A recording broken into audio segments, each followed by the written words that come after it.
Hi, ഞാൻ doctor Niyas. ക്ലിനിക്കുകളിൽ വളരെ സാധാരണയായി കണ്ടുവരുന്ന ഒരു ത്വക്ക് രോഗമാണ് പുഴുക്കടി അല്ലെങ്കിൽ വട്ടച്ചൊറി. ടീനിയ എന്ന് പറയുന്ന ഒരു ഫംഗസാണ് വട്ടച്ചൊറി ഉണ്ടാക്കുന്നത്. നമ്മുടെ ശരീരത്തിലെ പ്രതിരോധ ശേഷി അല്ലെങ്കിൽ ഇമ്മ്യൂണിറ്റി പവർ കുറഞ്ഞു വരുമ്പോഴാണ് ഈ ഫംഗസ് അന്തരീക്ഷത്തിൽ നിന്ന് നമ്മുടെ ശരീരത്തിലോട്ട് കയറുന്നത്. സാധാരണയായി യുവാക്കളിലും അതുപോലെ തന്നെ പ്രായമായവരിലും ഒരുപോലെ കണ്ടുവരുന്ന അസുഖമാണ് വട്ടച്ചൊറി.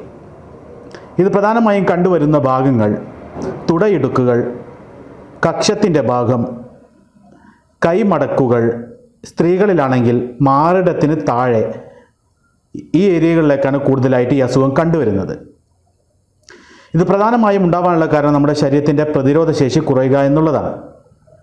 രണ്ടാമതായി, ശരീരത്തിൻ്റെ ഒരു ഭാഗത്തുള്ളവർക്ക് അത് ഒരു ഭാഗത്തു നിന്നും ചൊറിയുന്നതോടുകൂടി നഖത്തിനടിയിൽ കൂടെ മറ്റു ഭാഗങ്ങളിലേക്കും പടരാനുള്ള സാധ്യതയുണ്ട്.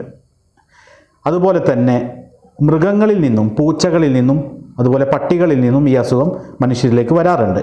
വട്ടച്ചൊറിയുള്ളവർ ഒരു കാരണവശാലും ഡോക്ടറുടെ നിർദ്ദേശമില്ലാതെ മെഡിക്കൽ ഷോപ്പിൽ നിന്നും എന്തെങ്കിലും ഓയിൻമെൻറ്റ് വാങ്ങി അത് പുരട്ടി തൽക്കാല ആശ്വാസം ഉണ്ടാക്കാൻ ശ്രമിക്കരുത്. തൽക്കാലമായൊരു മാറ്റം ഉണ്ടാവുമെങ്കിലും അത് ഭാവിയിൽ തൊലിപ്പുറത്തിൻ്റെ ഉള്ളിലോട്ട് പോവുകയും ഈ അസുഖം കൂടുതൽ വഷളാവുകയും ചെയ്യാറാണ് പതിവ്. അതുകൊണ്ട് വട്ടച്ചൊറിയുള്ളവർ ഡോക്ടറെ കാണുകയും യഥാർത്ഥ ട്രീറ്റ്മെൻറ്റ് എടുക്കുകയും ചെയ്യുക എന്നുള്ളതാണ് ഇതിൻ്റെ ഏറ്റവും ആദ്യത്തെ സ്റ്റെപ്പ്.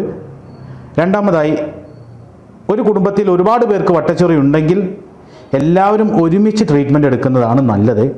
കാരണം ഒരാളുടെ വട്ടച്ചൊറി മാറിയാൽ അടുത്ത ആളിൽ നിന്നും വീണ്ടും ഇത് കിട്ടുവാനുള്ള സാധ്യത കൂടുതലാണ്.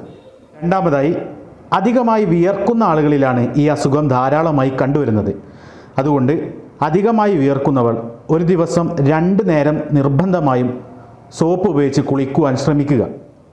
അതുപോലെ അമിതമായി വിയർക്കുന്ന രീതിയിൽ ടൈറ്റായിട്ടുള്ള വസ്ത്രങ്ങളും പോളിസ്റ്റർ പോലെയുള്ള വസ്ത്രങ്ങളും ഒഴിവാക്കാൻ പ്രത്യേകം ശ്രദ്ധിക്കുക. ഒരു കാരണവശാലും മറ്റുള്ളവരുടെ ഡ്രസ്സുകൾ വാങ്ങി ഷെയർ ചെയ്ത് ഉപയോഗിക്കുന്നത് ഒഴിവാക്കുക. ഇത്തരം അസുഖമുള്ളവരുടെ ഡ്രസ്സുകൾ ഉപയോഗിച്ച് കഴിഞ്ഞാൽ അതുവഴി ഈ അസുഖം പടരാനുള്ള സാധ്യത കൂടുതലാണ്. ഇത് കൂടുതലായും ഈ ഹോസ്റ്റലിൽ നിൽക്കുന്ന യുവാക്കളിലാണ് കണ്ടുവരുന്നത്. അത്തരത്തിലുള്ള ആളുകൾ അവരുടെ ഡ്രസ്സുകൾ ഷെയർ ചെയ്യുന്നതും അവരുപയോഗിക്കുന്ന ടോയ്ലറ്റുകൾ ഷെയർ ചെയ്യുന്നതിലൂടെയും കൂടുതലായും ഈ അസുഖം പടരാറുണ്ട്. അതുപോലെ തന്നെ ഡയബറ്റിസ് ഉള്ളവരിലും ഈ അസുഖങ്ങൾ, പ്രമേഹ രോഗമുള്ളവർ പ്രമേഹത്തെ, ഷുഗറിനെ നമ്മൾ കൺട്രോൾ ചെയ്യുക എന്നതും ഈ അസുഖം മാറാനുള്ള പ്രധാനപ്പെട്ട ഒരു കാര്യമാണ്. പുഴുക്കടിയുള്ള ആളുകൾ അവരുടെ അടിവസ്ത്രങ്ങൾ നിർബന്ധമായും ചൂടുവെള്ളത്തിൽ കഴുകി അത് വെയിലത്തിട്ട് ഉണക്കേണ്ടത് അത്യാവശ്യമുള്ള കാര്യമാണ്. കാരണം ഒരു കണക്കിന് ഈ അസുഖം മാറിക്കഴിഞ്ഞാൽ വീണ്ടും അതിൻ്റെ സ്പോറുകൾ നമ്മുടെ ഡ്രസ്സിലുണ്ടായിക്കഴിഞ്ഞാൽ അത് വീണ്ടും ഉപയോഗിക്കുന്നതിലൂടെ അസുഖം തിരിച്ചു വരാനുള്ള സാധ്യത കൂടുതലാണ്.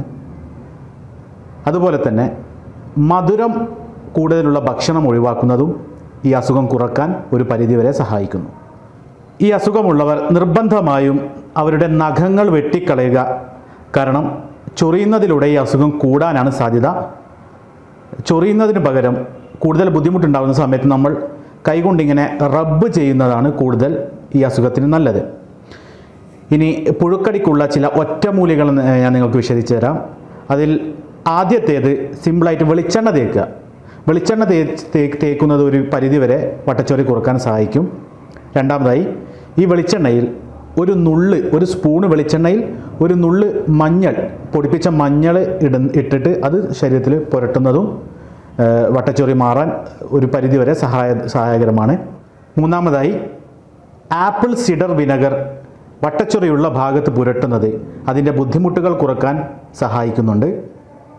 അവസാനമായി, അലോവേര പൊളിച്ച് അതിനുള്ളിലുള്ള ജെല്ല്, അലോവേര ജെല്ല് ഈ അസുഖമുള്ള ഭാഗത്ത് പുരട്ടുന്നത് ഒരു പരിധിവരെ അതിൻ്റെ ബുദ്ധിമുട്ടുകൾ കുറക്കുവാൻ സഹായിക്കുന്നുണ്ട്. ഇനി അവസാനമായി, ഇതിന് കൃത്യമായ ട്രീറ്റ്മെൻറ്റ് എടുക്കുക. ഹോമിയോപ്പതിയിൽ ഫലപ്രദമായ ട്രീറ്റ്മെൻറ്റുകൾ വട്ടച്ചൊറിക്ക് ഇന്ന് ലഭ്യമാണ്. ഈ വീഡിയോ എല്ലാവർക്കും ഉപകാരപ്രദമായി എന്ന് വിശ്വസിക്കുന്നു. ഉപകാരപ്രദമായെങ്കിൽ മറ്റുള്ളവർക്ക് ഷെയർ ചെയ്യുക. Thank you.